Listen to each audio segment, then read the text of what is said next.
Bapak, Ibu, dan saudara sekalian, firman Tuhan akan kita renungkan dari Kisah Para Rasul 2 ayat 2 sampai 4 demikian.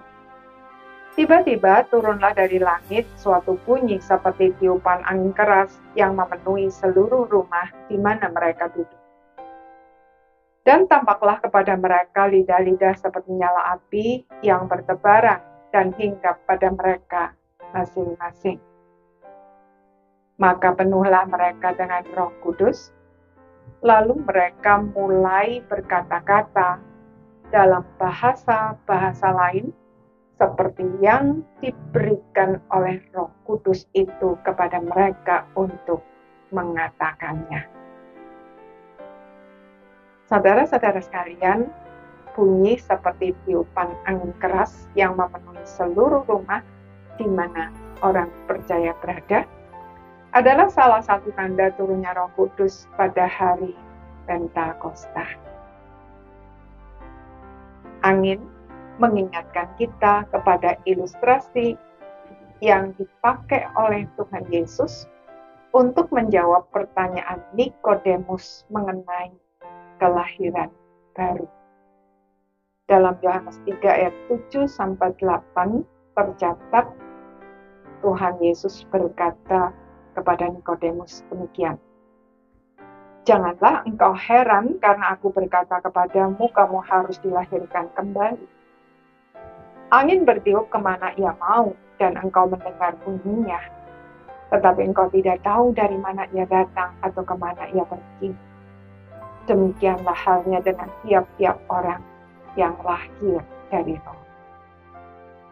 Selain itu, bunyi tiupan angin keras itu menjadi daya tarik bagi ribuan orang dari berbagai penjuru dunia yang pada saat itu berada di Yerusalem untuk merayakan hari Pentakosta. Mereka datang untuk melihat apa yang sedang terjadi, sehingga mereka dapat menyaksikan tanda lain, yaitu lidah-lidah seperti nyala api bertebaran dan hinggap pada masing-masing orang percaya. Jika angin menggambarkan kelahiran baru yang dikerjakan oleh Roh Kudus, maka lidah-lidah seperti nyala api menggambarkan kuasa Roh Kudus untuk memberi kehangatan dan memurnikan.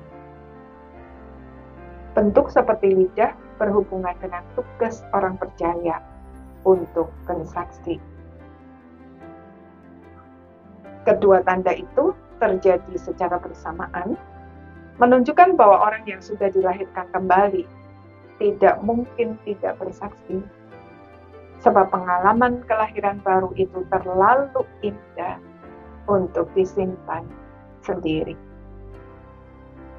Saudara, orang-orang percaya saat itu juga diperlengkapi dengan kemampuan untuk berbicara dalam bahasa sesuai dengan bahasa mereka yang hadir pada saat itu, sehingga kesaksian mereka dapat dipahami. Saudara, peristiwa Pentakosta dan semua tanda-tandanya hanya satu kali terjadi dan tidak akan diulangi kembali. Tetapi kehadiran Roh Kudus di dalam orang percaya akan selalu terjadi dimanapun di sepanjang zaman sampai Tuhan Yesus datang kembali nanti. Masalahnya adalah Roh Kudus hanya akan memenuhi kita sejauh mana kita menyerahkan setiap aspek hidup kita ke bawah otoritasnya. Karena itu, jika ada bagian hidup kita yang masih kita pertahankan, mari segera serahkan kepadanya, sehingga Roh Kudus dapat memenuhi kita dan memakai hidup kita secara maksimal. Amin.